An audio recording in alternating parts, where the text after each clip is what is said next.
The story begins in the prison of the Silver Dragon Dungeon, guarded by two formidable dragon sentinels. A silver dragon queen named Roswace arrived, ordering the guards to leave as she wished to speak with the prisoner alone. Chained in the prison was the great dragon-slaying hero. With a sly smile, she asked him how it felt to be a prisoner of the Dragon Clan. His reply was simple. He wanted to die. Amused by his desire for a swift death, she approached him, touching his chin. It wasn't easy for her, for he was both handsome and defiant. Slowly, she traced her sharp nail across his face, making a small cut, savoring the thought of adding more to mar his perfect features. He turned his head away, refusing to let her humiliate him any further. She could kill him or tear him apart if she wished.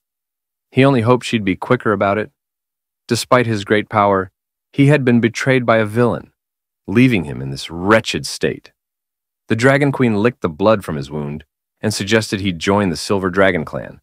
He mocked her, questioning if she was worthy of such an ally.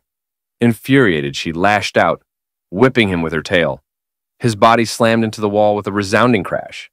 Standing over him, she placed her foot on his chest, incredulous that a mere prisoner would dare insult her. This was no ordinary man. His name was Leon Cosmo, once the celebrated hero of humanity, praised by thousands. But now, broken and defeated, he could no longer believe in his former greatness. His dreams of wiping out the Dragon Clan and leaving behind a legacy for future generations had crumbled. The Dragon Queen sneered, telling him to accept his fate. He would die here. She pressed her foot harder into his chest, reminding him that any chance of a future filled with wealth and glory had vanished. Without an heir, he would leave nothing behind. Leon warned her not to underestimate humans. With a swift motion, the Dragon Queen wrapped her tail around his neck, thinking how stubborn he was. As she tightened her grip, she asked if he was ready to beg for mercy. But Leon remained calm, revealing that she had made two critical mistakes from the very beginning.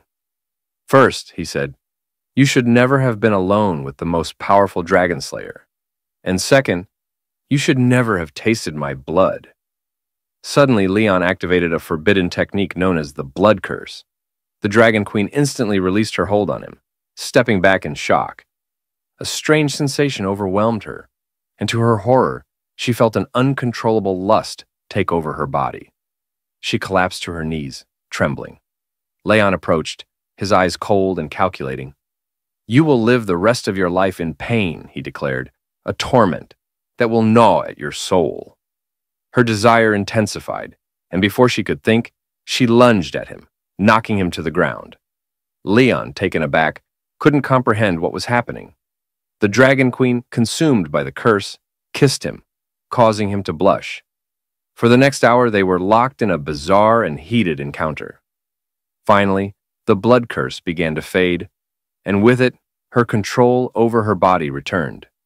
She quickly pulled away, confusion and anger in her eyes. What have you done to me? She demanded. Leon calmly explained, the blood curse is a forbidden technique, one that can only be used once in a lifetime. When you tasted my blood, it created a bond between our souls. Once I die, the curse will cause you endless suffering. The Dragon Queen scoffed, still trying to make sense of the situation. If this curse takes effect after death, then why did this happen? She asked, her cheeks flushed with embarrassment. Leon frowned. It seemed the curse had an unexpected side effect, one even he hadn't predicted. I thought the pain you'd feel upon my death would be the extent of it, he admitted. But apparently, there's more to the spell than I knew. Blushing, the Dragon Queen realized what this meant. Dragons were bound by strict codes of monogamy, and the bond created by the blood curse would doom her future. After Leon's death, she would be unable to take another mate, bear offspring, or explain to the Dragon Clan what had happened. Leon was surprised by the unintended consequences of the spell. The irony wasn't lost on him. She had mocked him for not having a successor, but now, neither would she. She launched into the attack, but Leon stopped her, saying, You don't need to do this. I'm going to die soon anyway. As his eyes began to close, he gave one final request, that the Dragon Queen live with hatred for him, and feel pain for the rest of her life. This was his curse as a human, his parting revenge. The Dragon Queen hesitated, holding back from delivering the final blow. Moments later, Leon breathed his last. She couldn't believe it. This mere human had taken his revenge in such a despicable way. But she wasn't about to let him have the last word so easily. Using her power, she marked Leon's chest with the emblem of the silver dragon. Leon Cosmo had once been a legend, a hero revered by all. At the age of 5, he had killed a vicious dog with his bare hands, an act witnessed by a master dragon slayer passing by. Seeing potential in the boy, the slayer took him in as an apprentice. By the age of 10, Leon entered the prestigious Imperial Dragon Slayer Academy, and 4 years later, he graduated as the youngest and most highly evaluated student in its history. At just 15, Leon marched onto the battlefield, slaying dragons and reclaiming territory for the Empire. His name spread across the land as the strongest dragon slayer, the Empire's beacon of hope to end the war. That was until he was captured and enslaved by the Dragon Clan. 2 years had passed since that fateful day. Leon awoke with a scream, his hand instinctively flying to his chest. Gradually, his breathing slowed as he calmed down. Looking around, he found himself in an unfamiliar room. Confused, he wondered where he was, when suddenly the door opened. A small girl entered, and Leon was struck by her innocence and beauty. He blinked, trying to understand what was happening. Rising from the bed, he gazed at the girl. Her presence so pure he thought she must be an angel. Surely he had died and ascended to heaven after his immense service to humanity. But his assumption was wrong. "What's your name?" Leon asked, still in disbelief. The girl smiled sweetly. "Muin." Though her response made him feel strangely happy, something about her was odd. Her hair, black and white, seemed unlike anything he'd ever seen. Muin mentioned that her mother told her the name meant the moon, which left Leon confused. Did angels even have mothers? Introducing himself, Leon was startled when the little girl excitedly responded that Leon meant lion. Surprised, he asked how she knew that. She smiled and said it was what her mother had told her. Feeling a sense of unease, Leon asked, "What's your mother's name?" "Rosweiss," Muin replied cheerfully. Leon froze. Hearing the name, he quickly pieced it together. He was her father. Muin confirmed it with a joyful grin. Panic surged through him. How could this be possible? How could he have a child with Rosweiss? Just then, Muin turned toward the door, where her mother stood, sending a chill down Leon's spine. "Mama! Daddy's awake!" Muin called out, running toward her. Rosweiss's lips curled into a smile, but it wasn't the one her daughter imagined. Muin assumed her mother was happy, since she visited him every day. But as Rosweiss stroked her daughter's head, she wore a wicked grin. "Go outside and play, dear," Rosweiss said sweetly. "Your father and I need to talk." Once Muin left the room, Leon stared at Rosweiss in disbelief. "Is Muin really our daughter?" "Yes," she confirmed, closing the door behind her with her tail. "She's our biological child." Leon's mind raced. "Why did you have the child?" he demanded. "Why did you save me?" Rosweiss revealed that Leon had been asleep for 2 years. She hadn't forgotten what he'd done to her, and she wasn't going to let it go. Leon's anger flared. He hadn't meant for any of that to happen. "We're different," he growled. "We can't coexist. I would have never touched you if things had been different." Seeing the torment in his eyes, Rosweiss's expression darkened. "Oh? It was torture for you, was it?" She wrapped her tail around his leg, yanking him onto the bed. Climbing on top of him, she tore his shirt open and, with a cold gleam in her eyes, activated a spell. She was going to carve her own dragon mark into him, binding him to her forever. Even though Leon begged her not to, Rosweiss touched his chest, and a glowing magic circle appeared. This mark was to become his eternal shame. From this moment on, he would be her prisoner, bound to her forever, unable to leave. When his companions saw the dragon tattoo on his body, they would believe he had betrayed them and surrendered to the Dragon Clan. Leon still couldn't understand why she was doing this. Revenge among the dragon race was a mystery that had baffled human scientists for years. Their vengeance was not just extreme, it was an inhuman, paranoid obsession beyond human comprehension. For the Dragon Queen, it wasn't enough to defeat him. She wanted him to live in shame and suffer humiliation for the rest of his life. As the spell took hold, Leon began to feel an overwhelming desire he couldn't control. For the Silver Dragon Queen, it was a great honor to break Leon, the greatest dragon slayer in human history, and make him her slave, her closest companion. Now that he was fully under the spell, she climbed on top of him, deciding it was time to make him hers in every way.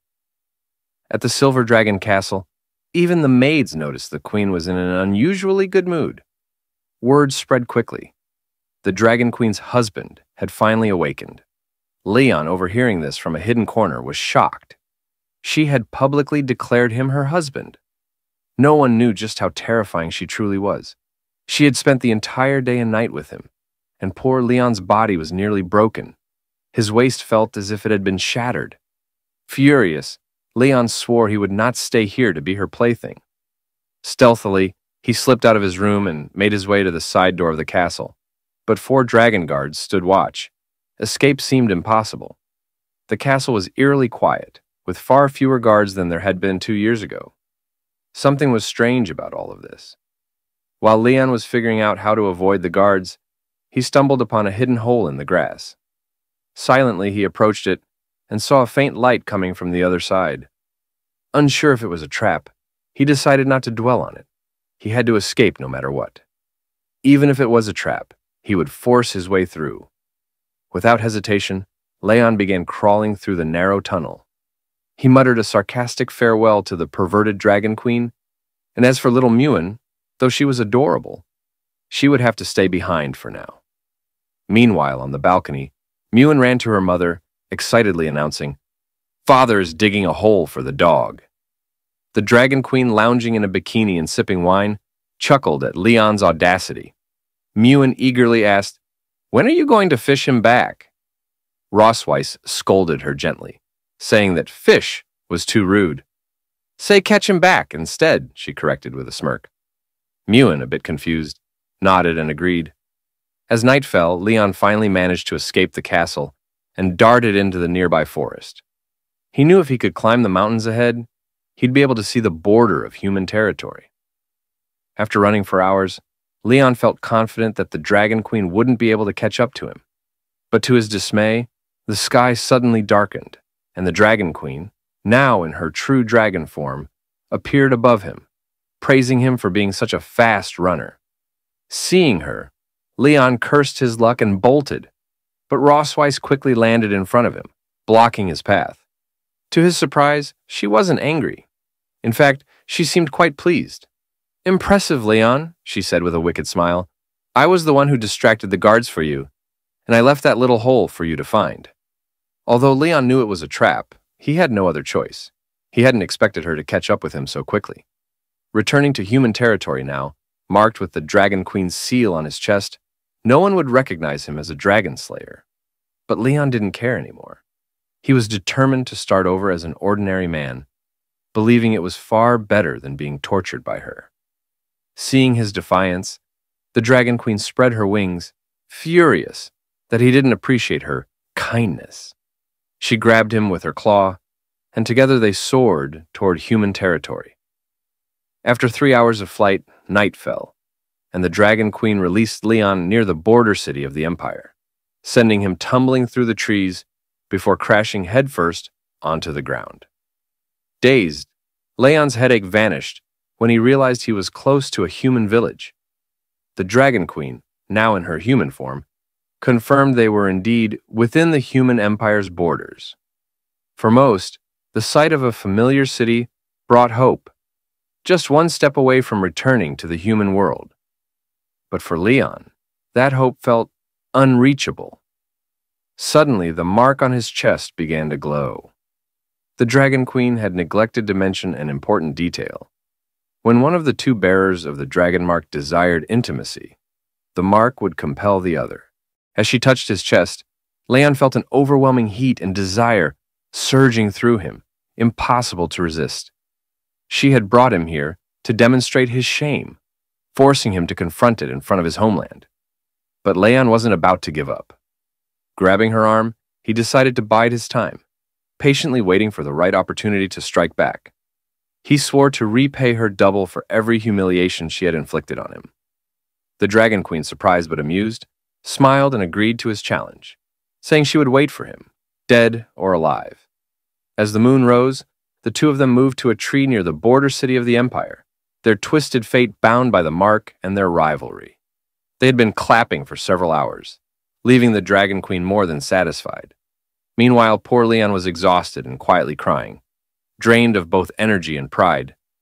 As she touched his chest, she casually decided that from now on, she would bring him back every month to his hometown for more sessions. She was lost in her own thoughts, fantasizing about how to further wear down poor Leon. Satisfied for the moment, the Dragon Queen declared it was time to leave. After all, their daughter was waiting at home. But Leon, his spirit still somewhat intact, stopped her. He refused to be dragged back as her prey. As a dragon slayer, he would walk on his own, with what little dignity he had left. She raised an eyebrow, explaining that it would take 3 hours to fly back to the Silver Dragon Castle at her speed, while it would take a human like Leon 10 days, maybe even half a month to walk. Despite this, Leon stubbornly insisted on going on foot, asking her not to underestimate human endurance. Amused, the Dragon Queen smiled, intrigued to see how long he could hold out. After a while, Leon's steps became slower, his exhaustion clear. She silently followed him, waiting for him to admit he was too tired so she could scoop him up and fly. But Leon, though on the verge of collapsing, refused to admit defeat. Mocking him, she teased, "The only tough thing about you is your mouth." Just then, they spotted several knights from the Dragon Slayer army patrolling nearby. Leon's heart leaped with hope. These men could help him escape her grasp. But the Dragon Queen quickly sensed his thoughts, her aura turning deadly. She warned him with her eyes. If he called for help, she wouldn't hesitate to kill him. One of the knights approached, noticing their presence. "Are you lost?" he asked politely. Leon quickly lied, saying they were simply out for a walk. Deep down, he couldn't bear to involve innocents in his twisted situation.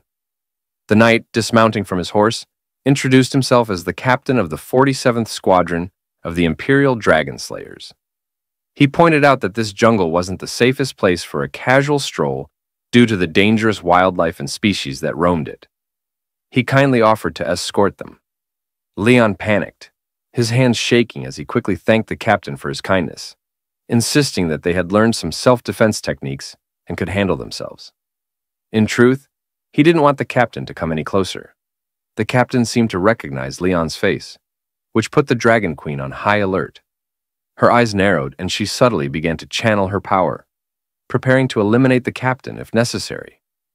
Realizing the situation was spiraling out of control, Leon acted fast. He grabbed the Dragon Queen's hand and pulled her close to his chest, telling the captain with a nervous smile that he had been mistaken for someone else. He joked that he had such a common face. Even his wife, the Dragon Queen herself, sometimes mistook him for someone else. Leaning in, Leon whispered desperately in her ear, begging her to play along.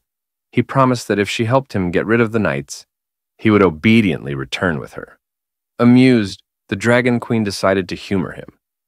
Both began to put on a convincing display of affection, with Leon holding her close in a mock display of love. The captain, clearly uncomfortable with the sudden outpouring of affection, smiled awkwardly and excused himself, no longer interested in disturbing their romantic moment. As soon as the knights were out of sight, Leon released the Dragon Queen, who was visibly irritated. Realizing his mistake, he quickly stepped back. "You were smart not to ask for help," she remarked coldly, "but let's get one thing straight. Just because we have a child together, that doesn't make me your wife." Leon, still catching his breath, responded, "I never intended to be your husband." The Dragon Queen smirked, satisfied with his answer. She turned to leave, reminding him they had a long journey ahead. But before they could set off, Leon suddenly felt a sharp pain in his hand, and moments later, he collapsed unconscious. Seeing this, the Dragon Queen sighed, amused by how fragile humans could be. Without hesitation, she transformed into her dragon form, gently picked Leon up in her mouth and tossed him onto her back.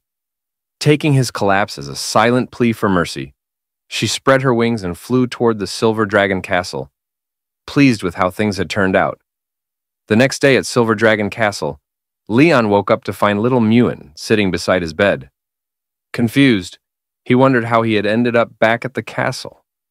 Mewan cheerfully explained that her mom had brought him back.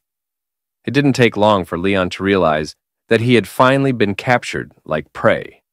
Glancing at his hand, he noticed it was bandaged, with a neat little bow tied around it. Mewan proudly took his hand, explaining that she had done the bandaging herself, clearly hoping for praise. Leon smiled and gently stroked her head, realizing how different she was from what the dragonologists had said about her kind. Dragons were supposed to be fierce, raised in violence and blood from childhood. Yet, despite her dragon traits, Mewan showed no hostility.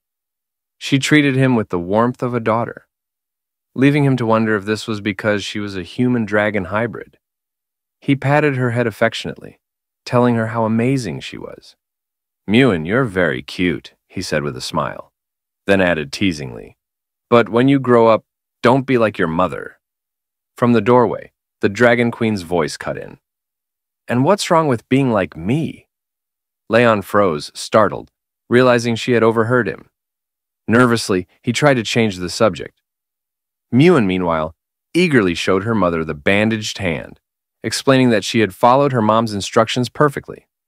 The Dragon Queen remained cold, giving no praise. "That's what you should do," she replied coolly. Mewan simply nodded in understanding, used to her mother's strictness. Trying to lighten the mood, Leon patted Mewan's head again. "Why don't you go hide in the garden?" he suggested. "I'll count to 100, and then I'll come find you." Mewan's eyes lit up with excitement at the thought of playing hide-and-seek. As she ran off to hide, Leon glanced at the Dragon Queen, muttering to himself, "I'm definitely not like her mother." Then, he began to count as Mewan disappeared into the garden. Once Mewan left the room, Leon turned to the Dragon Queen and asked why she was being so hard on her. Sitting on the bed, she explained that all dragons were strict with their children from a young age to cultivate strong warriors. Leon countered that Mewan was not entirely a dragon, and besides, she was very cute. The Dragon Queen scoffed, stating that Mewan was indeed a dragon, and that cute was a derogatory term for one of her kind. Leon thought the Dragon Queen was also quite cute, but his comment only fueled her fury. In a swift motion, she grabbed him by the shirt, reminding him that he was just a slave for her to vent her anger on, and was not allowed to outshine her. Leon understood her position, and her mood seemed to lift slightly. After all, she was the Dragon Queen of the Silver Dragon clan, burdened with many governmental matters. As a result, she entrusted him with the responsibility of taking care of Mewan. Leaning in close, she whispered in his ear that Mewan liked him. Feeling overwhelmed, Leon made his way to the fountain, wishing he could escape the responsibility of caring for children, especially as a dragon slayer. Suddenly, he spotted Mewan hiding behind a pillar, clearly underestimating his ability to find her. Pointing at her, he declared, "I found you!" But she remained still, prompting him to question whether she was upset. Apologizing for making her wait, he was taken aback when she suddenly took off running. Leon chased after her, asking, "Why are you running?" Mewan turned a corner, causing Leon to lose sight of her. For him, predicting the mood of a child was quite difficult. He no longer doubted why the Dragon Queen had entrusted him with the task of caring for the little one. Just as he was starting to worry, Mewan appeared behind him and wrapped him in a hug, leaving him surprised. Confused, he recalled that she had just run past him, but Mewan insisted otherwise, explaining that since her dad hadn't found her, she had gone out to look for him. Though still bewildered, Leon decided he must have seen things wrong. Mewan took him by the hand, urging him to follow her as she had something special to show him. Just then, another girl, resembling Mewan, emerged from behind her and watched them in silence. That day, once the fountains were turned on, little Mewan began to shake her head excitedly. She was painting some drawings and having the time of her life. Leon, sitting behind her, couldn't help but smile at the sight, feeling a wave of tenderness. Having a daughter felt good, For the first time, it seemed his soul had begun to heal. While Muin enjoyed herself, Leon clenched his fists and gritted his teeth, deciding it was time to escape the Dragon Queen's grasp. Just then, Muin ran toward him, eager to show him a family drawing she had made. Leon extended his hand with a cheerful smile, ready to praise her. But as he examined the drawing, shock washed over him. Muin had depicted two girls. Initially thinking it was a mistake due to her age, he pointed to the other child in the drawing and asked, "Why are there two children?" With a tender smile, Muin replied, "The other child is my older sister." Upon hearing that Muin had an older sister, Leon panicked. It didn't take long for him to realize that the girl he had seen earlier was not an illusion. The child he had spotted in the garden must be Muin's older sister. He regretted not calling her by name, which had likely caused her to feel upset. However, Muin reassured him that her sister wasn't angry. She was simply a little shy at seeing their dad. Leon rested his hand under his chin, reflecting on the fact that he had never met her before. It made sense that they were unfamiliar with each other. Today was a splendid day, and Leon couldn't shake the feeling that it was all the Dragon Queen's fault for hiding this information from him. He resolved to find her and demand some clarity. Meanwhile, in the Silver Dragon Castle, the Dragon Queen had gone to the library. As she read through some letters, a little messenger dragon arrived with a new message. Just then, the sound of footsteps approaching the library caught her attention. She and the little dragon watched the door intently, and moments later, Leon burst in, clearly furious. He called for her attention as she tucked the letter back into its envelope. With a calm demeanor, she asked him what he wanted. Leon stepped up to the table and explained that he had been playing with Muin and discovered that she had an older sister. He pressed her about when she planned to inform him of this other daughter. The Dragon Queen smiled, somewhat puzzled by his confusion at the revelation. Leon slammed his hand on the table with determination, thanking the Dragon Queen for her hard work. He hadn't expected her to have two children, and it was clear she had put in a tremendous effort. He resolved that when he returned to the Empire one day, he would add her name to his family tree. The Dragon Queen remained calm, a smile gracing her lips as she asked him if he understood why she hadn't mentioned her older daughter before. Leon speculated that she might be jealous of his closeness with Muin, fearing that Noah would come to see him. The Dragon Queen was somewhat taken aback by his eagerness to meet Noah. Unlike her, a cold and stern mother, Leon wanted to nurture a good relationship with his daughter. With a soft smile, the Dragon Queen decided to grant Leon's wish, but warned him to consider his choice carefully. As the hours passed and darkness began to settle, Leon headed to the kitchen, a smile stretching across his face as he started cutting some carrots. Today, he was determined to show the Dragon Queen how things should be done. His first step in approaching his eldest daughter was to whet her appetite with a delicious meal. He set to work preparing a hearty meat stew with cream, a dish he often made during his time with the team. Everyone who had tried it claimed it was exceptional, and the sweet flavor was perfect for children. Using a spoon, Leon sampled the stew, savoring its rich taste. He hadn't forgotten how to cook, and as he clenched his fist in determination, he imagined Noah's smile as she declared that she loved the dishes her dad made. He believed that with this flavorful meal, he could win her over. As he stirred the pot, two maids watched him curiously through the window. One of them couldn't help but feel excited. Leon had just recovered from a serious illness, and for the sake of his family, he had taken it upon himself to cook. To the maids, Leon was the epitome of a good husband, one who genuinely cared for his home. Just then, the Dragon Queen and her two daughters entered the kitchen, with Muin eagerly greeting the maids. The Dragon Queen, wanting to create a more relaxed atmosphere for dinner, ordered the maids to take a break. They bowed their heads respectfully and replied, "Understood." As Leon prepared the food and set it on the table, he carried the steaming stew just as the Dragon Queen entered the dining area. Little Muin rushed toward him, drawn by the delicious aroma wafting through the air. With a smile, Leon said, "I heard you both enjoy meat, so I made a special stew and fillet just for you." He hoped that this meal would convey his affection to Noah. To his surprise, Noah seemed indifferent to the feast before her gaze wandering elsewhere. Leon was left in shock, confused by her lack of interest. The Dragon Queen smiled knowingly, and in that moment, Leon's frustration flared. He realized that the Dragon Queen had anticipated this reaction, which explained why she had been reluctant for him to meet Noah.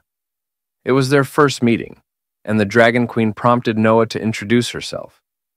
Obediently, Noah replied, "I am Noah, the eldest daughter of the Silver Dragon Queen Rosways," proudly noting that she was 1 year and 2 months old. Dragons were a long-lived race, and young dragons matured much faster than human children. Leon approached her, extending his hand in greeting. "I'm your dad," he introduced himself, hoping to make a good impression. To his surprise, Noah seemed mesmerized by him.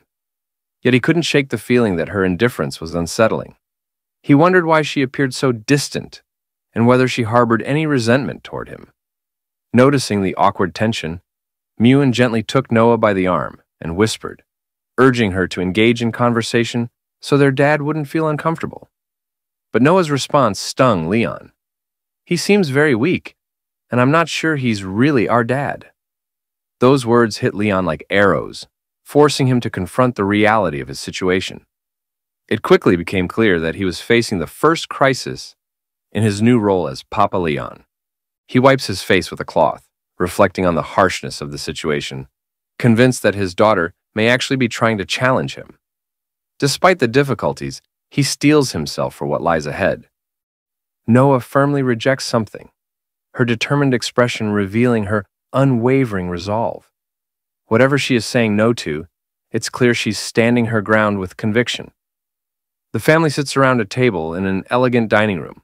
The atmosphere is tense as they exchange subtle glances, with Mewan quietly seeking help. The twins sit side by side, their similarities apparent, yet their contrasting personalities show even in this quiet moment. Noah eats attentively while Mewan engages in conversation. Leon looks warmly at Noah, asking if she's enjoying the meal, his tone filled with care and curiosity. Suddenly, the peaceful atmosphere is shattered as Noah cries out, and Leon, sitting at the table, reels in shock from the unexpected outburst. Watching the scene unfold, Roswazek covers her mouth in amusement, clearly entertained by the chaos. Mewan, noticing her mother's laughter and joy, curiously asks why she's so happy. Leon joins in, laughing along with the others, expressing how being surrounded by family fills him with joy. Mewan excitedly asks if their father will join them for dinner every day, her face glowing with hope. But Noah, with a serious expression, quickly rejects the idea, making her stance clear. Puzzled, Mewan asks why her sister doesn't want them to eat together daily, struggling to understand her reasoning. Their mother calmly questions the urgency of joining a prestigious academy designed for dragons, wondering why her daughter is in such a rush. With confidence, Noah declares her desire to defeat even more dragon subordinates, her determination shining through. Meanwhile, Leon, wiping his face in disbelief, begins to realize she might even be planning to surpass him someday. Gently, he warns her about the dangers of battling fierce dragons, worried for her safety given her young age. Annoyed, Noah crosses her arms and insists she's not a child, much to her father's exasperation. Rosways agrees with her daughter's eagerness to start learning early, believing it will better prepare her to face dragon subordinates in the future. Turning to Leon, she asks if he has a specific reason for wanting to prevent their daughter's education, subtly challenging his concerns. Leon contemplates in frustration, realizing that if he continues to oppose her ambitions, his daughter will only grow more determined to challenge him. Finally, with a resigned sigh, he dismisses his concerns and decides to remain silent for now. Reluctantly, Leon acknowledges that he understands the situation, though he's visibly frustrated. In his mind, he envisions Rosways using the dinner setting as a psychological game, aiming to mentally overwhelm him. With a smirk, Rosways warns Leon to be cautious, as decisions about their daughter's future are made swiftly, leaving him visibly stressed. Noah is informed that the Academy's entrance exam is in a month, and her father will help her prepare during this time, to which she enthusiastically agrees. As the family dinner concludes, they playfully talk about how full they are, teasing each other lightheartedly. Rosways turns, calling out in a serious tone, catching the attention of someone nearby. Leon gestures to the table, pointing out that the dishes haven't been cleared, expecting some action. Rosways calmly replies that such tasks are best left to others, subtly dismissing his concern.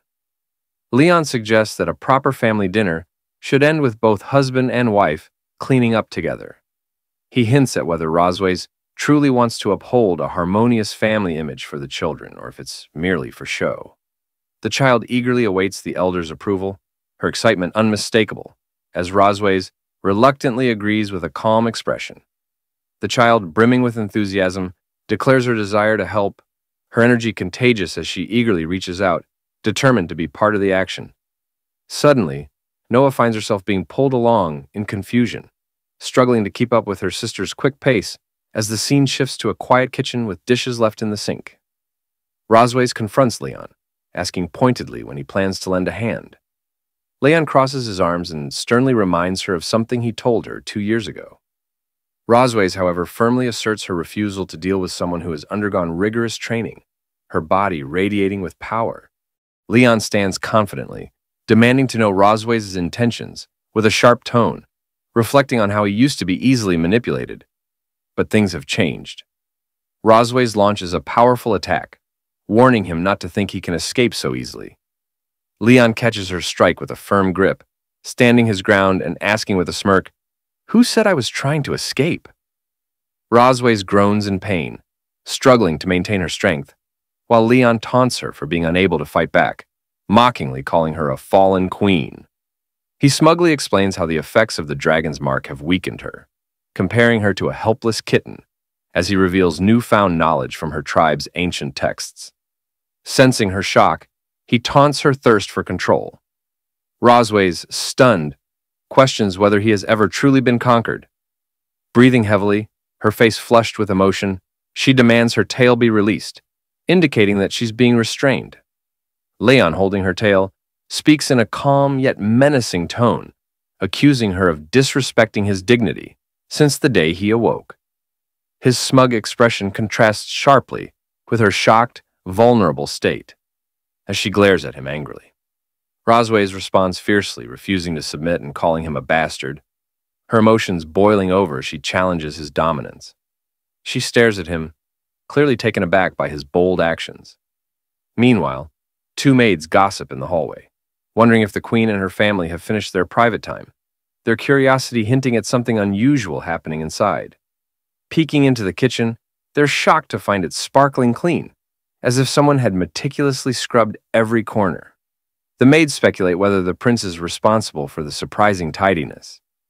One of them, delighted by the spotless state of the kitchen, happily holds up a polished plate. Meanwhile, Leon stands silently, observing the situation with a calm yet focused expression. Holding Rosways tightly, he warns her to stay quiet to avoid discovery by the maids, mocking her fall from grace as she finds herself in a vulnerable position. The door to the room shuts firmly, and Rosways' eyes blaze with anger and determination, betraying her inner struggle against the humiliating circumstances. Leon smirks, tightening his grip on Rosways as he mockingly calls her his wife and suggests they get started. His expression shifts to a cold, determined gaze, showing his complete control over the moment. Rosways' eyes fill with helplessness and exhaustion, but she barely responds, seeming resigned to her fate. 3 days later, the scene shifts to a bright, majestic castle, standing tall under a clear blue sky. 2 sisters stand by their father's bedside, worried as he hasn't woken up in 3 days. They wonder if he might be dead, but one of them calmly reassures the other to wait and see. Suddenly, Leon reacts as he's kicked in the face, groaning in pain from the unexpected hit. Noah, her foot still on his face, remarks that their father isn't dead yet. Startled and somewhat hurt, Leon questions if any child would treat their parent this way. As Leon regains awareness, he finds himself in bed with Miwan by his side, who eagerly reacts to his movement as if she's been waiting for this moment.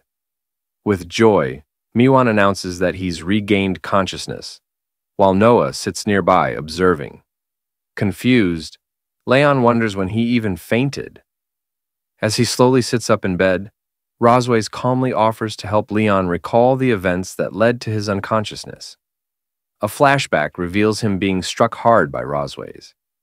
He remembers how the dragon mark on him became powerless after that night, triggering the painful moment when he was struck. Leon reflects on Rosways' ruthlessness, realizing her power is overwhelming and could have easily ended him if he had been any weaker. Still recovering, Leon sits quietly on the bed, watching Rosways, who has turned her back to him. He notes her beauty, despite her intimidating strength, and realizes she is a dragon over 200 years old. Miwon, noticing her father's stillness, wonders why he isn't moving, speculating that he is simply stunned by their mother's appearance, hinting at the awe she inspires. Rosways is caught off guard as someone abruptly strikes a nearby surface, drawing her attention. Her expression shifts in surprise. Leon reaches down to pick up a flower accessory from the floor and gently places it on Rosways, stating that it suits her. Rosways reacts with surprise at Leon's thoughtful gesture, questioning if he's ever done something like this for other women. Leon chuckles and explains that as a child, he used to comb his master's donkey, claiming he has some skill in it. Miwon looks up at Leon and innocently asks what a donkey is, catching him off guard. Smiling, Leon explains that donkeys are similar to dragons, but much smaller, stubborn, and make humming sounds when unhappy. He then imitates a donkey's behavior, amusing Miwon with his antics. Rosways watches intently, noting the similarity between a donkey's stubbornness and her own personality. Leon suddenly recoils in fear as Rosways strikes him, sending him reeling. He clutches his stomach, wincing in pain, but reassures Miwon that he's fine when she asks if he's okay. Rosways assigns the task of teaching the girls to write, declaring that Leon will handle it. Leon, taken aback, realizes he's been volunteered without any say. Miwon excitedly cheers that their father will teach them, while Noah confidently claims she already knows how. The two girls race off to the study room, eagerly discussing which colorful pens they want to use. Meanwhile, Rosways informs Leon that her sister's coming to visit, and that she doesn't want him appearing in front of her. Leon looks surprised, puzzled as to why he's being told to avoid the meeting, and voices his frustration about not being allowed to meet her family. Rosways reminds him that he is now part of the Silver Dragon clan and was in a coma for 2 years due to a mysterious illness. She explains that he has only recently woken up, emphasizing the complexity of his new situation. Rosways warns him that if he is ever forced to meet her sister, he must stick to the false identity she has crafted for him. Rosways emphasizes the importance of keeping up the story, and Leon listens intently, still processing the situation. With a serious expression, he acknowledges her instructions, respectfully addressing her as Your Majesty. After Rosways leaves, Leon questions whether he'll truly follow her orders, standing alone as he begins to plot ways to embarrass her in front of her sister. The scene shifts to the children's study room in Silver Dragon Castle, where Leon sits at a table, teaching Noah and Miwon to write their names. He demonstrates patiently, guiding them step by step as they watch attentively. After writing their names as examples, he asks them to practice by copying his writing. Miwon looks excited, while Noah's expression remains more serious. Studying Leon's writing, Noah comments that it isn't as good as her mother's, hinting at her high expectations. Leon feels a twinge of frustration at the comparison, sensing the pressure to meet her standards. When Leon stands to leave, Miwon curiously asks what he's planning. He replies that he forgot to deliver something to their mother, and assures them he'll check on their progress later, though his carefree attitude leaves Noah doubting his seriousness. Miwon teases her sister for seeming happy, which Noah sternly denies, insisting they focus and practice as instructed. She looks down with a soft blush, momentarily thoughtful. The scene transitions to the grand gates of Silver Dragon Castle, where soldiers and prominent figures gather for a formal event. There, Isha Melkvi, the Red Dragon Queen, stands confidently, her striking red hair and royal attire making a powerful impression. Rosways rushes to embrace her sister, their close bond evident in the warm reunion. The reunion is filled with warmth as Aisha and Rosways joyfully greet each other after a long time apart. Isha Melkvi compliments her sister, noting how vibrant she looks since their last meeting. Rosways seems a bit taken aback by the compliment, modestly disagreeing. Curious, Isha inquires about Rosways' husband, having heard that he has finally woken up. She wonders aloud why she hasn't been allowed to see him yet. Rosways explains that her husband is unwell and cannot meet with Isha at the moment. Disappointed, Isha admits she was eager to see what the Dragon King who kidnapped her sister looks like. With a teasing tone, she hints at the dynamics of Rosways' relationship, suggesting that their quick marriage and child imply a strong bond. Rosways becomes defensive, firmly rejecting the notion that marriage and children necessarily signify a good relationship. She firmly denies any attraction to her husband, both in the past and for the future. Aisha smirks, commenting on her sister's toughness, recognizing that her strong personality remains unchanged. Rosways cheerfully suggests they take a walk in the garden to chat, showcasing their strong bond. Aisha agrees, allowing her sister to lead the way. The sisters stroll together, smiling and enjoying each other's company. Meanwhile, Leon observes the two sisters from a distance using a telescope, recognizing Rosways' sister. He watches intently, gathering information as he studies them from afar. Determined to test the range of the dragon pattern, he seeks to discover how far its power can extend. As Aisha and Rosways wander through a beautiful garden filled with blooming roses, they discuss the recent instability within the Dragon Clan. They note that the Red Flame Dragon King has been particularly active lately, raising concerns among them. Rosways is taken aback when she hears the name Constantine mentioned in connection with the recent turmoil. She questions her sister, recalling that Constantine has been missing for years. Isha speculates that he may be attempting to expand his territory, using the current chaos to his advantage. Suddenly, Rosways reacts in shock, her body glowing with energy as something unexpected occurs. Her eyes widen as she senses something unusual happening around her. Noticing the change in her sister's demeanor, Aisha asks, "What is wrong?" Rosways quickly brushes it off with a smile, assuring her sister that nothing is amiss, and encouraging her to continue speaking. However, Rosways can't help but think about the Dragon Slayer, reminiscing about past incidents. In her thoughts, she mutters a frustrated remark about Leon, referring to him as a damn Dragon Slayer. Clearly irritated by his actions, Isha grows serious and advises that they strengthen the border defenses. She mentions sending someone named Shin Long to keep in touch in case there are any new developments. Rosways senses something and becomes alert as she thinks to herself.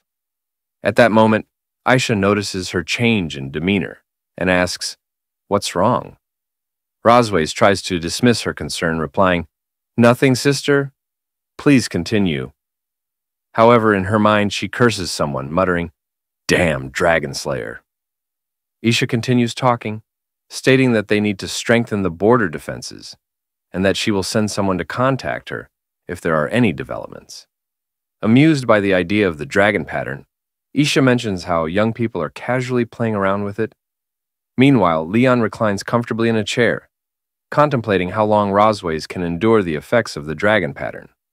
Suddenly, the door bursts open, and Rosways storms into the room, clearly upset. She grabs Leon by his collar, accusing him of deliberately activating the dragon pattern to embarrass her in front of her sister. Seeing Rosways' anger, Leon quickly decides to play innocent and fool her. He looks affectionately at her, making a pitiful face as he gazes into her eyes. "Is it wrong for me to want you?" he asks. Rosways is taken aback and lets go of his collar, her face turning red as a tomato at his unexpected words. To hide her reaction, she covers her face with her hand. Leon smiles to himself, thinking with surprise that his act seems to be working. He wonders if, at the very least, she's disgusted with him now. Blushing, Rosways turns away and calls him shameless, reminding him that he's just a defeated prisoner who shouldn't be speaking such nonsense. She tells him to put away his dirty thoughts. Leon remains silent, smiling calmly, while Rossweiss glances at him with a flushed face, thinking, I came here to confront him, so why did his words throw me off? She leaves with an angry blush, warning him that he got lucky this time. But if he tries something like this again, she won't let it slide. Leon, with a teasing look, thinks to himself how terrified he is, amused that a single word could leave her so flustered. He reflects that the dragon pattern really is powerful. As he ponders, his face warms, and he realizes his heart beats faster whenever he thinks of her. Composing himself, he mutters, Cosmode, wake up. Stop thinking about nonsense. He reminds himself that the kids are still waiting for him to return. But it's clear that he and Rossweiss are beginning to feel something for each other, marking a new turn in the story.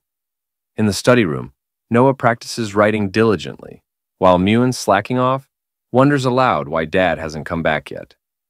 The romance between Leon and Rossweiss begins to reach a new stage, adding twists and surprises to the plot. Later that night at Silver Dragon Castle, Aisha waves goodbye to Rossweiss, saying she'll head out tonight. Rossweiss, waving back, reminds her sister to be careful on the road. Aisha transforms into her red dragon form, playfully asking Rossweiss to let her meet her husband next time. Rossweiss agrees, promising they'll have more time to talk.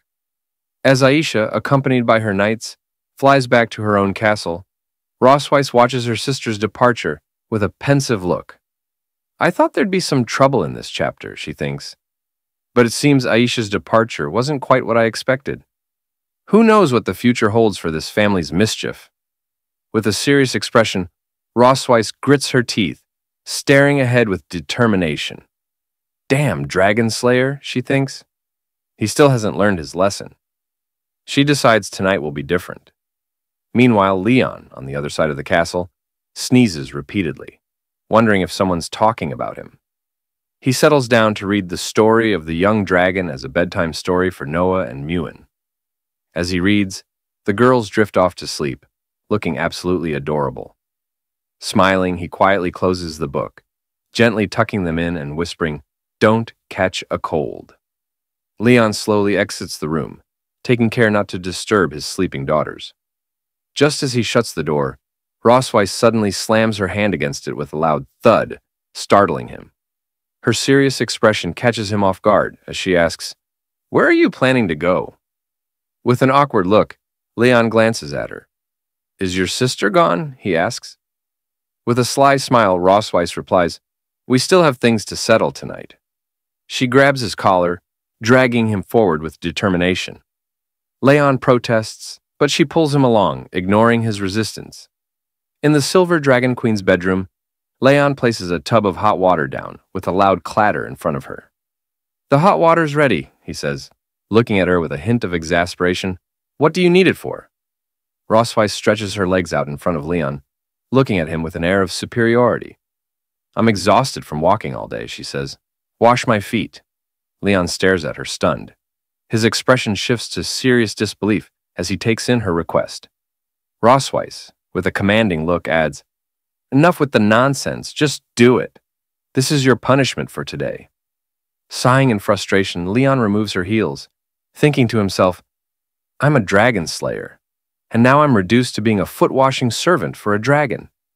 As he looks down at her feet, he can't help but wonder just how many dragon slayers have fallen under them. Rossweiss notices him staring and frowns. What is he thinking, she wonders. A blush creeps onto her face as she begins to suspect he might have a strange fascination. Before she can say anything, Leon grins mischievously and plunges her feet into the hot water. "Get down here," he says half playfully. The water is scalding, and Rossweiss immediately recoils, her expression shocked. She kicks him under the chin, shouting, "It's too hot, you fool!" Her kick sends him flying back, and Leon hits the ground, coughing up blood. With a cold, piercing look, Rossweiss steps onto his chest, pinning him down. "You did this on purpose, didn't you?" she asks icily. "Trying to get back at me?" Leon, his defiance undiminished, gives her an arrogant smile. "Well, you're the one who demanded I wash your feet." Rossweiss's cheeks flush as she looks down at him. "Seems you still haven't learned your lesson," she says, slowly dragging her foot down his chest. Her tone drops to a mocking whisper. I bet you never thought you'd end up beneath a dragon. As Rosweiss presses her foot down on his lower body, Leon feels a wave of conflicting emotions. His face flushes from her touch, and in a strained voice, he tells her to stop. He's torn between the humiliation of the situation and an odd sense of comfort. Rosweiss, smirking with a touch of arrogance, leans in. I'm curious, she says coolly. Just how long can you endure this? Leon, still flushed, glances up at her defiantly. I won't give in to this dragon's games, he thinks, steadying himself. With a sudden move, he catches her leg, and as he stands, he grins confidently.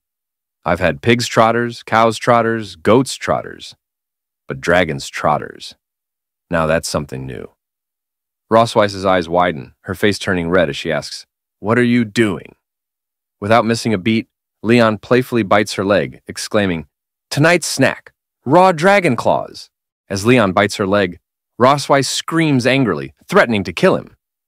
The next morning, Moon and Noah wake up. Noah is fully alert, while Moon is still half asleep. When Rosweiss enters the room, her leg wrapped in bandages, Moon notices and asks, Mom, why are you limping?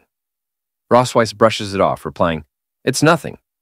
Meanwhile, Leon sports a bandage on his cheek.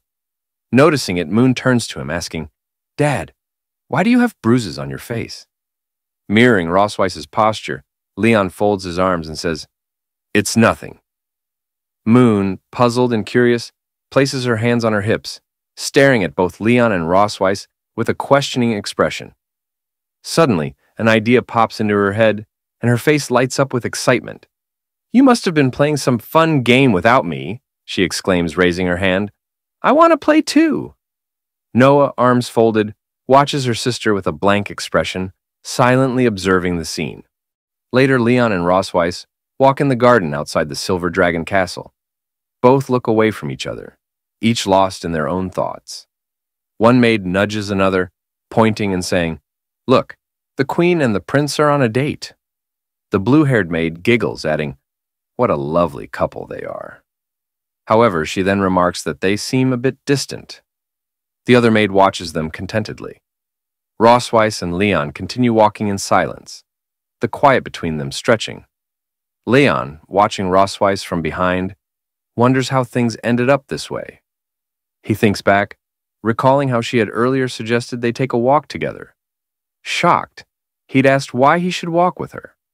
Rosweiss had replied that it was his duty to keep up the appearance of family harmony for the sake of outsiders.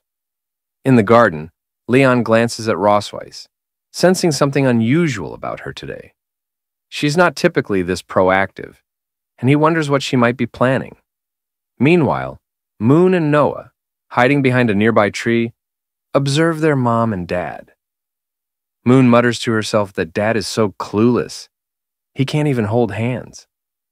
Suddenly, an idea pops into her mind. With determination and bright eyes, she clenches her tiny fists and declares that she's going to help them. Noah, taken aback, tries to stop her. Wait, Moon, she says, but Moon doesn't listen. She jumps up and runs toward them. Noah calls out again, telling her to leave them alone, but Moon, already in motion, ignores her words. As she nears, Moon calls out to her parents. Hearing her voice, Leon and Rosweiss turn, surprised to see her racing toward them. Leon asks why Moon followed him, but before he can finish, Moon grabs both his and Rosweiss's hands, quickly linking them together. Both Leon and Rosweiss are startled by her sudden action. With a cheerful smile, Moon says, When you take a walk, you're supposed to hold hands.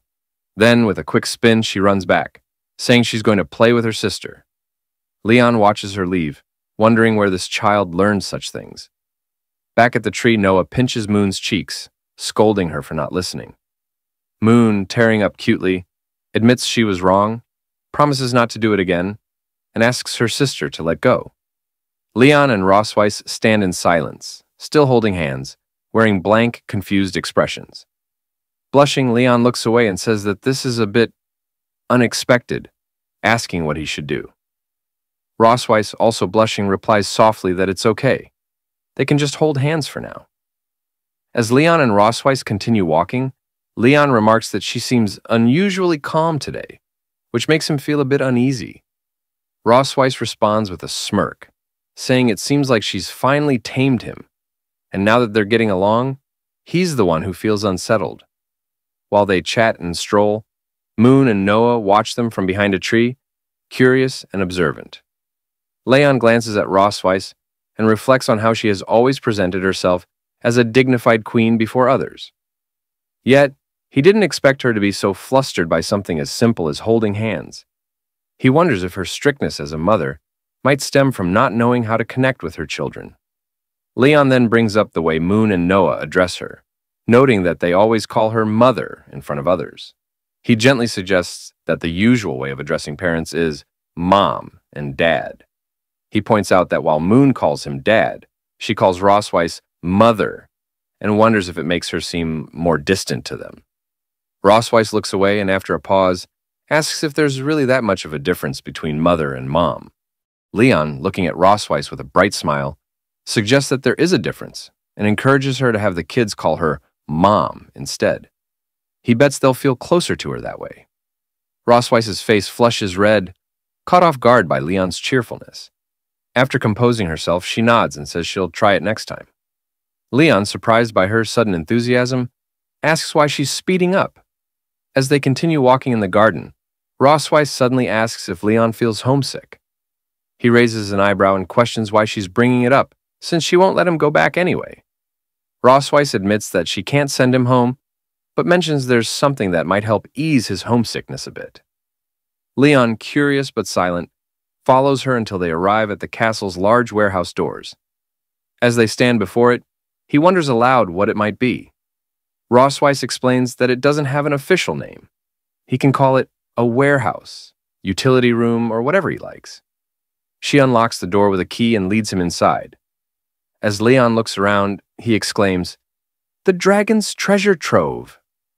Picking up a bracelet, he comments that if it were in the Empire, it could easily be worth hundreds of thousands of gold coins. Rossweiss tells him that the bracelet was a gift from her grandmother when she was a child, and that, besides the spoils of war, the room holds items with personal significance for her. Leon glances at her thoughtfully, remarking that he hasn't heard her speak much about her family, aside from her sister. Rossweiss explains that she never met her parents and was raised, along with her sister, by their grandmother. Leon, surprised, shares that his own story is similar. He grew up in an orphanage, not knowing his parents, until he was later adopted by his master and his wife. Leon looks at Rossweiss and asks why she brought him here. Opening a treasure chest, she replies that she has something that might temporarily help him forget his troubles. Leon, still confused, remains silent. When Rossweiss opens the chest, Leon's eyes widen with surprise, and he exclaims, "It's the black gold armor!" Rossweiss smirks and asks if he hasn't always wanted to reclaim this armor. Leon, in disbelief, asks if he's dreaming, and if she's truly going to give it back to him. With a cunning smile and a dark glint in her eyes, Rossweiss confirms it. As Leon reaches out and touches the chest plate of the black armor, a blue light begins to glow. Shocked, he realizes it's enchanted with a dragon mark. Internally, he thinks, "Black gold armor, my faithful friend, how did you fall into her hands?" Rossweiss, still smirking, tells Leon he has finally fallen into her trap. Now furious, Leon clenches his teeth and glares at her. It seems we're about to witness yet another heated encounter between Leon and Rossweiss. Now, Leon seems shocked and confused as he asks Rossweiss what she's planning to do. We can see an activating spell beneath his feet, a dragon pattern sign, indicating that if he touches it, the armor will be automatically activated. Rossweiss, with a confident tone, tells him that she has attached a dragon pattern to the surface of his armor to enhance its properties. After hearing this, Leon feels uneasy and collapses, clutching his chest as if in pain, while cursing Rossweiss in his mind, calling her a despicable dragon woman. He blames himself, thinking he was careless for letting his guard down. While Leon trembles, Rossweiss laughs wickedly, telling him that the enhanced dragon pattern has doubled its effect. She touches his chain, addressing him as her "dear dragon slayer," and tauntingly asks if he can endure it, clearly mocking him. Leon, rendered helpless by the effect, softly calls her name Rosweiss before suddenly collapsing. As he lies there, unable to move, he realizes with growing frustration that he's been completely tricked by Rosweiss. Desperately, he thinks, "Damn it, my body won't move," while an undeniable urge surges through him, stronger than ever. Seeing him in this vulnerable state, Rosweiss takes advantage of the situation, approaching him with both kindness and devilish intent. With a sly smile, she tells him, "Did you really think I wouldn't hold a grudge after what you did?" She goes on to say that she has been waiting for her chance to take revenge, and the past few days have only fueled her determination. Now, with his guard down, she has seized the perfect opportunity to fool him. She adds that she didn't expect it would be so easy to trick him, and Leon, still unable to resist, silently curses her. Rosweiss, unable to hold back any longer, seduces him while teasingly asking if her performance has been convincing. Leon, angry and conflicted, shouts, demanding to know if everything she said and did up until now was a lie. Rosweiss simply smiles, correcting him. His doubts are unfounded. She admits that she hasn't lied, that her feelings were real, and she too has begun to fall for him. Smiling warmly, she finally confesses her affection, removing her clothes and all that covers her body. Laughing, she declares that she actually likes being conquered by him, and with a sense of finality, she officially addresses Leon as her husband. Leon lay there, helpless, almost like a bedridden patient, feeling as though this might be the end. But this intensified moment soon transformed into a joyful one, as the two began to admit their true feelings, finally acknowledging that they truly loved each other. After a while, Leon, our lucky protagonist, happily sighed, relieved that it was over. Dramatically, he looked up, while Rosweiss watched him with a content expression. Seeing her look, Leon grew annoyed and demanded, in his usual blunt manner, to know why she was staring at him like that. In response, Rosweiss leaned in, grabbed his mouth, and whispered in his ear, "Compared to 2 years ago, the scars on your face have faded a little, but you look more worn by the vicissitudes of life, a little more like a mature man." Unmoved by her words, Leon snapped back, saying she was just trying to trick him again and that he wouldn't fall for it this time. Rosweiss simply smiled at him and remarked, "You've gotten smarter, Leon." Leon, instantly suspicious, looked at her with a questioning expression as she hesitated, stopping mid-sentence with a "but." Rosweiss, blushing, then laughed and said that his health wasn't as good as it used to be. Hearing this, Leon's eyes widened in shock, feeling as though his whole world had shattered with just that one sentence. His face went pale, imagining that she was implying he was no longer as fit as he once was. His mind raced, and as his thoughts spiraled, his jaw dropped wider and wider at the implication that he wasn't as good as before. Finally, he let out a loud scream, overwhelmed by his own fears and wild imagination. The next day at Silver Dragon Castle, Leon appeared with dark circles and bags under his eyes. As he opened the door, he announced his arrival, saying, "I'm here." Entering the room, he found Rosweiss and Noah waiting inside. Rosweiss folded her arms and greeted him with a "Good morning," smirking and mockingly remarking, "It seems you didn't sleep well last night." Gritting his teeth in frustration, Leon replied that it was all because of what she had said. Laughing, Rosweiss teasingly claimed, "I don't remember saying anything at all." From the sidelines, Noah watches the exchange between Leon and Rosweiss, thinking, "It's starting again." Rosweiss shifts the conversation, mentioning that the entrance exam for St. Heath Academy is very strict, and tells Leon he should begin tutoring Noah on dragon knowledge today. As she moves closer, leaning in and whispering in his ear, she taunts him, saying that for now, he can only demonstrate his value in other areas. Hearing this, Leon, fueled by anger, snaps back that he just wasn't in the best shape yesterday. With a determined expression, he points a finger at Rosweiss and loudly declares that he'll make sure Noah passes the test.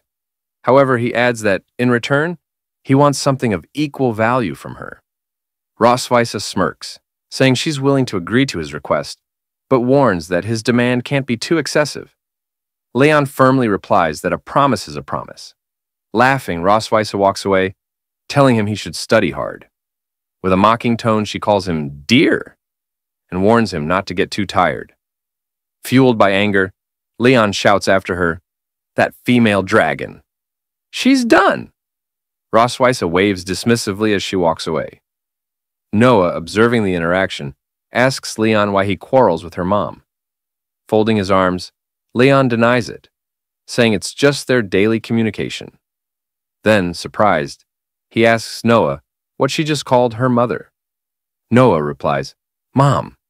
Taken aback, Leon steps closer and asks if she was told to change to that name. He then inquires whether she prefers the old name or the current one. Noah, looking away with a slight blush, replies that she prefers the current one. Leon smiles brightly at her, saying he knew they'd love it. Surprised by her father's cheerful demeanor, Noah remains silent, simply looking at him.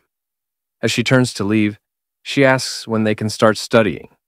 Leon, caught off guard, calls out to her, telling her to wait for him. Now, in the heart of Silver Dragon Castle, the night stretched out in eerie silence, but in the children's study room, a lone light flickered. Leon sat hunched over his desk, eyes locked on a stack of ancient Dragon Clan tomes, his mind deep in thought. The rest of the castle had long succumbed to sleep, including his children. Yet in the midst of this quiet, Rosweiss swept into the room. She raised an eyebrow as she spotted Leon, still engrossed in his books. "Oh, you're still awake this late?" she asked, her voice carrying that familiar blend of surprise and pride. Leon didn't even look up, instead tapping his temple with his pen, as if working through some complex puzzle. "Noah's quick to grasp concepts," he muttered, half to himself and half to Ross.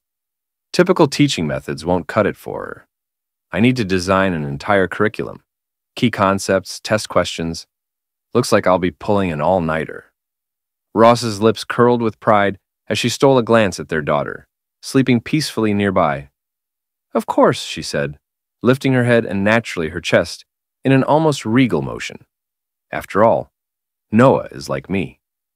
Leon smirked, finally looking up from his books to meet her gaze. "Is she, though?" he challenged, a glint of mischief in his eye. He stood up, stretching his tall frame with a flourish, folding his arms with dramatic flair.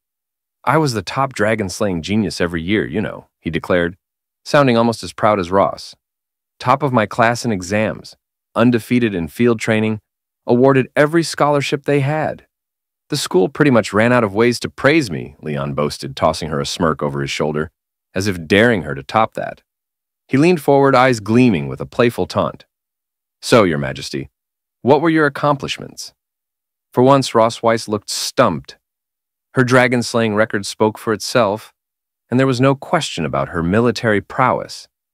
But academics? She faltered, her brow creasing in frustration. Had she underestimated him?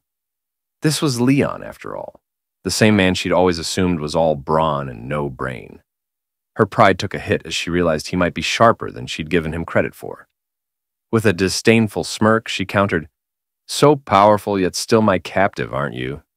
Leon's face darkened. "Damn it, I only lost once," he spat back, his pride visibly wounded. A dragon slayer of his caliber, felled by none other than the Silver Dragon Queen herself, now reduced to a near constant cycle of defeat and exhaustion under her relentless watch. He slumped back in his chair, muttering bitterly, "One mistake, and now I'm stuck. Tiger in the plains, bullied by a dragon." Ross, smiling smugly at his brooding, leaned in closer, her voice laced with sarcasm. "Afraid of being ridden by a dragon, aren't you?" Suddenly her gaze fell on the bright yellow peppers, her eyebrows arching in suspicion. "What are you doing with these?" she asked. Leon blinked, as if just noticing them for the first time. "Oh, those?" he said with a casual shrug. "Brought them from the kitchen to help keep me awake." Ross's expression shifted from confusion to genuine concern. "Those are Dragon Clan yellow peppers. You're a human. There's no way you can—" But it was too late. Leon had already popped one into his mouth, chewing confidently, for all of 2 seconds. His face instantly turned as red as the fire in a dragon's belly. "So spicy," he gasped, his eyes bulging as his mouth became a molten furnace. He began pacing, patting his face and darting around the room, frantically searching for water. "Water! Water!" Ross, torn between sympathy and amusement, shook her head. Watching Leon scramble about, she couldn't help herself. She stepped forward and caught his face in her cool hands. Their eyes met and both froze. Leon's cheeks were blazing, though this time, perhaps not just from the pepper. Ross quickly looked away, clearing her throat in a half-hearted attempt at nonchalance. "My hands are cool," she said, her voice casual, but not quite. "It might help." As her fingers rested against his flushed cheeks, Leon's panic gradually melted into a strange, unexpected calm. Her touch was gentle, easing the pepper's searing heat in a way that didn't sting or shock but soothed. He closed his eyes, letting the coolness of her fingertips wash over him, the burn slowly fading. Despite himself, Leon felt an unexpected sense of comfort from the simple gesture. "Thank you," he murmured, reluctantly pulling back, though the warmth on his face lingered, now mixed with an undeniable blush. Ross dropped her hands and stepped back, her expression unreadable as she turned to leave. "Get some rest, and try not to eat the peppers again," she said, sarcasm slipping in as she moved toward the door. Leon nodded, muttering a half-hearted, Yeah, got it." But his gaze lingered on her as she left. When she was gone, he groaned, fanning his cheeks, as if the memory of her touch might be hotter than the pepper itself. Yet reality soon crashed in as he recalled her usual treatment. His arms crossed defensively. Squeezes you dry, then blames your lack of endurance when you can barely stand. He scowled. "You can't go soft on her, or you'll end up bedridden." Determined, he grabbed a book and began flipping through the pages, searching for a solution to his problem.